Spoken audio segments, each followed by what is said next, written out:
2 months ago, when I first showed you guys my brand new Warlock, we were in this exact parking lot. It was my first video on YouTube that I'd ever done.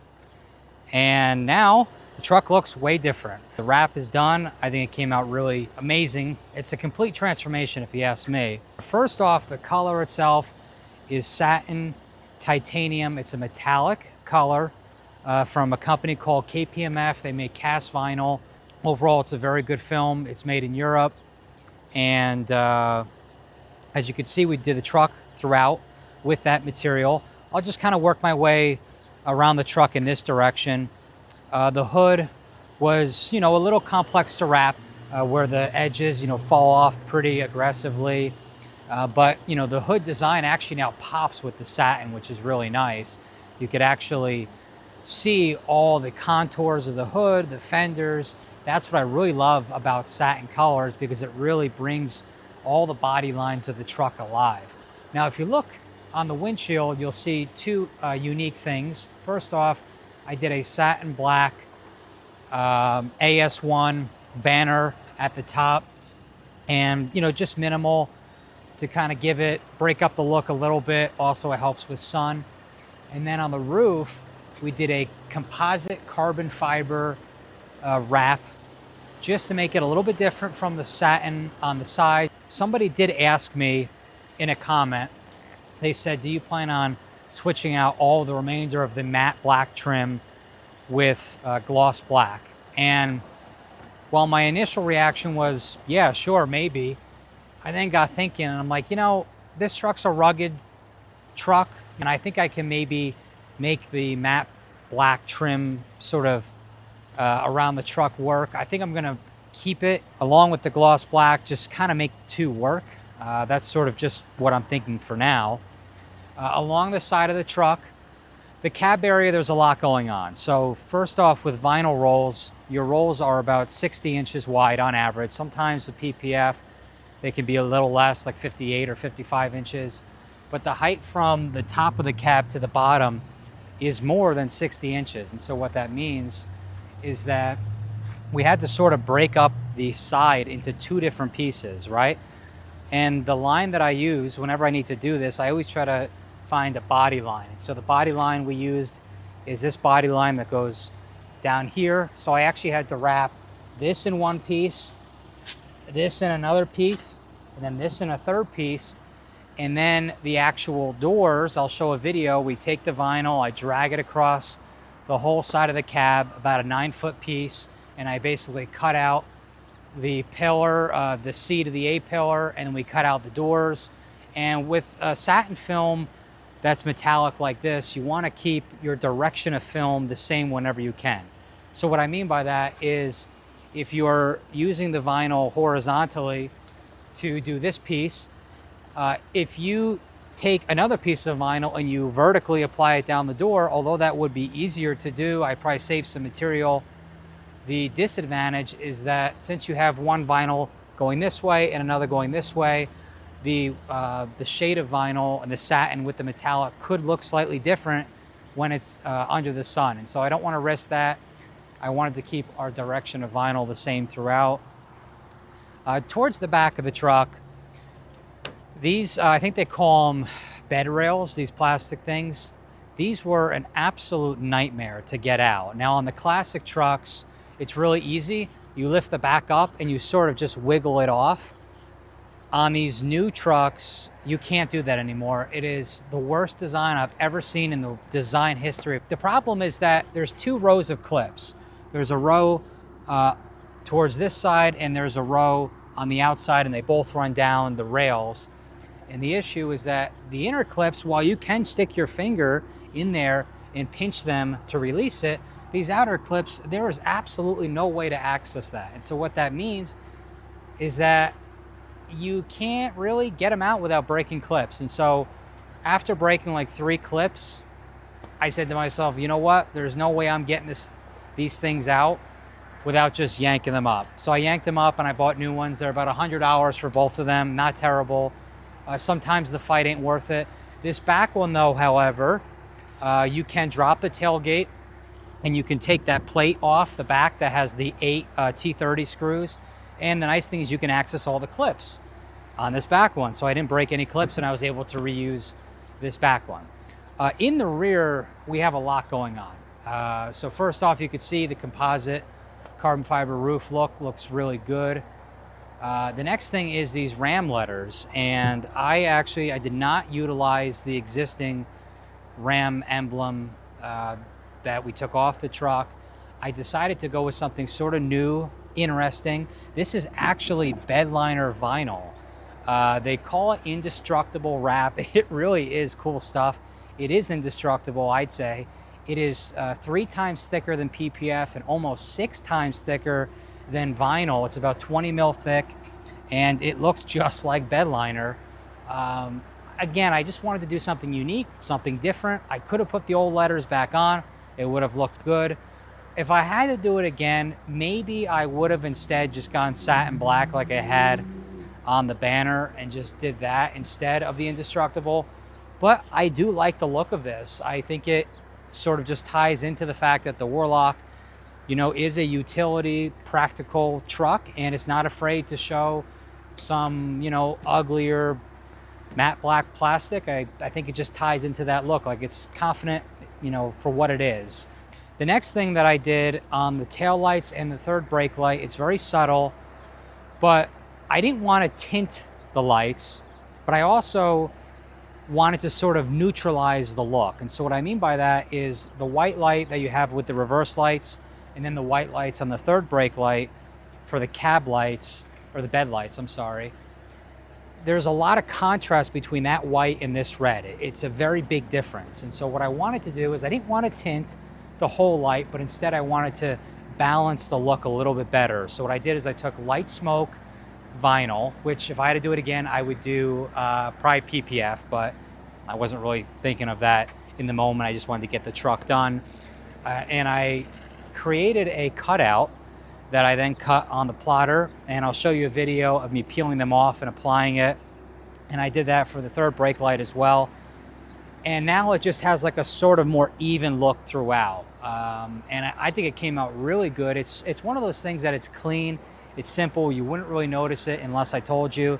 And now you're probably looking at it saying, oh yeah, that does look different.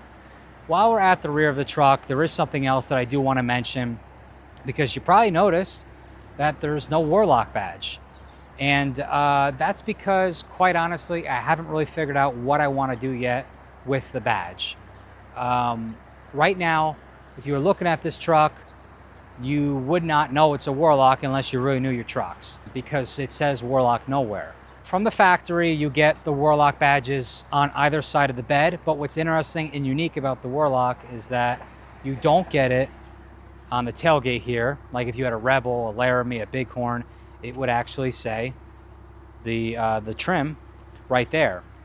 Now, I actually did cut out Warlock, and I installed it there in the factory position, and I ended up peeling it off because I just didn't really like the way it looked. Maybe it was the placement, maybe it was because of the bedliner material.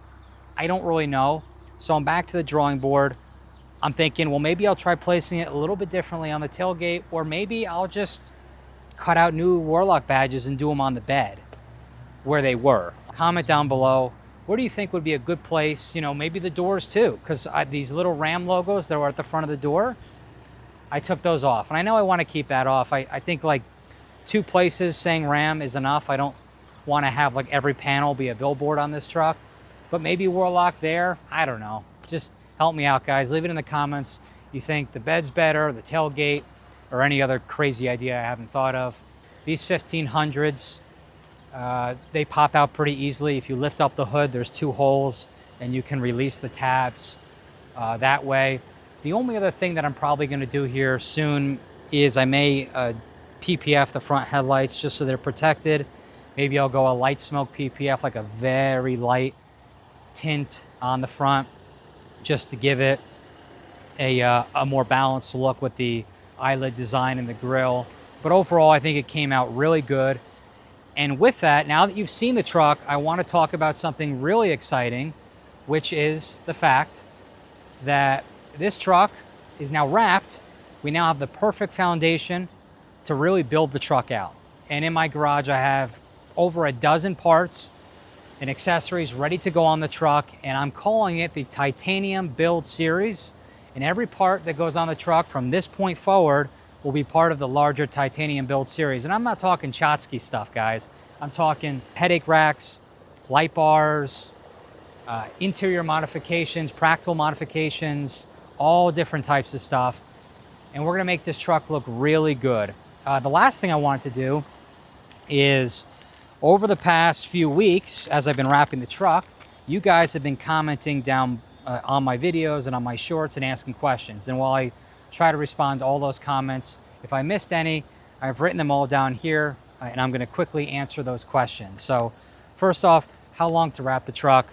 Generally it's 30 to 40 hours, but for me, it takes a little longer because I'm setting up cameras and lights, and I'm overthinking things because it's sort of my truck and the different aspects. It's not like a normal job. So me, it probably was closer to 50 hours total time. The second one is why satin? Well, you have a couple options. You can go gloss, which is what most of your paint colors look like. You can go matte, or you can go satin. And I just think the satin is the perfect middle ground between gloss and matte. Gloss, it's gonna show scratches, just like paint would, especially on darker colors. And the other thing is, you know, gloss, I just think there's a lot of cool paint colors out there nowadays, so it doesn't look unique enough to me. And the matte, the problem is matte's sort of dull and it's boring. I think a lot of people say, oh, I want a matte truck, but what they actually want is satin, because you get that matte type look, but you also have that little bit of sheen that you get from a satin that you just don't get with a flat, dull matte. And when you look at the side of the panel, you can really see that little bit of gloss and that little bit of sheen popping out, especially in the sunlight, which is really nice. The third question is, what's the cost to wrap a truck? Well, this varies greatly by where you are in the country, the material that's being used, the type of shop you're going to. Generally, on a pickup truck with vinyl wrap, your pricing is going to be anywhere from $5,500 and up. On a PPF color change, you could be anywhere from $8,000 and up, so it's not cheap. The fourth question is, when you change the color with a wrap, do you have to change the color that's listed on your title? The answer is no, and that's what's great about wrapping, is that you do not have to reclassify with the DMV. If your truck's black and you wrap it blue, the black color on the title can stay black and your truck can be blue. Now, if you repainted the truck, that's a different story. Most states will require that you reclassify with the DMV. I keep folding this thing up, but I keep needing to unfold it after. The fifth question is, how hard is wrapping? It's pretty hard. I've been doing it for over 10 years now, and I can tell you, to wrap a truck and be good at it and not have many things that come up afterwards, it's not easy. And even after 10 years, I'm still fixing errors, right? You may not be able to see it, but on this little panel, I didn't take it off on this side, but on the other side, I did. And the problem is that there's some excess in here that I now need to take this off and just cut that excess out so it's clean. The other thing, and I'll just be honest, I'll show you guys. On this side of the truck, I had a little mistake, and by little I mean kind of major. This big piece here, there's a little tear, because as I was pulling out the excess material, I tear the wrap. The cut didn't, for whatever reason, wasn't good enough, and it tore a little bit. If this were a customer's truck, I'd be ripping the whole thing off and I'd be redoing it. But I'm on a timeline. I got deadlines with brands. I have deadlines with my own videos, and I needed to get the truck done. It's been now in the shop for 11 days, and I got to keep things moving. So for me, I got to just wrap it and kind of keep going and accept that that's there, but not a big deal. It's very minor. You don't really see it. The sixth question is, does vinyl protect paint? Yes, it does to an extent, but vinyl is mostly to enhance the appearance of the truck. It's a cosmetic enhancement. It does also protect paint, but a PPF is going to protect paint way better, and they do have color changing PPF. So all the colors you can get vinyl in, you can pretty much get it in PPF too. PPF is 2.5 times thicker. A lot of times it's gel infused, it's TPU. It's way better if somebody tries to key your truck or scratches. It's self-healing. It has UV protection qualities. So while vinyl will protect the paint, PPF is still ultimately the better choice when it comes to paint protection. The last question that I noticed that was asked is, does vinyl damage the paint? And the answer is no, but with a couple caveats. A, when you have vinyl on the truck, if you have it sitting in the sun every day, all day, and you're in a climate like where we are in Arkansas, where we get 100-degree days all summer, and then you try to peel it off 5 years later, I'm not going to sit here and tell you that you won't have clear coat peeling, because you may. The second thing is, you don't want to leave vinyl on any paint job for too long. Typically, I say after 3 years, start looking at peeling it off. 5 years is my absolute max. The third thing is, if you've just repainted your truck and you apply vinyl afterwards, if you haven't let the paint cure for at least 30 days, there is a chance that you could lift clear coat when you go to remove it. That's just sort of the reality of how vinyl works. So anyways, those are the questions that you guys asked that I've answered. If you have any other questions, leave them in the comments down below. The last thing I want to say is, we're 2 months into this YouTube journey, and a lot of you guys have subscribed, comment on a lot of my videos, you like the videos, all those things. I can't emphasize enough how much that helps the channel. We are very close to 1,000 subscribers, and I wasn't going to tell you until I hit 1,000, but I think I'm going to. At 1,000 subs, I'm going to do a giveaway, a product giveaway. And the nice thing is that if you got a Ram or a Ford or a Chevy or any other car or truck, it'll apply to all vehicles. And it's a nice giveaway. It's not like some $40 thing that's, I bought on Amazon. It's going to be a nice product. I partnered with this company, which I'm not going to say yet, but they've been really amazing to deal with. And that giveaway is just my way of saying thank you. You guys have propelled and accelerated my growth to a level that I thought was never possible on YouTube, to be honest. But we are making great strides. You guys keep the channel going. I just entertain. I make the videos, but you guys, you grow the channel. And so at 1,000 subs, I'm going to do the giveaway. I'm going to announce what that is, how to enter. It's really easy. It's going to cost nothing. It's going to be maybe a couple seconds of you guys' time. And I look forward to doing that and making more videos and growing the channel eventually to 100,000 subs and beyond. So anyways, I appreciate it. If you haven't already, go ahead and subscribe, like the video, comment down below. And otherwise, this is the truck, completely transformed, but this is just the foundation, and this is just the starting point, because like I said, we got more parts coming on the truck, more stuff that's going to be done to it, and we're going to make it look really, really good. Thanks for watching.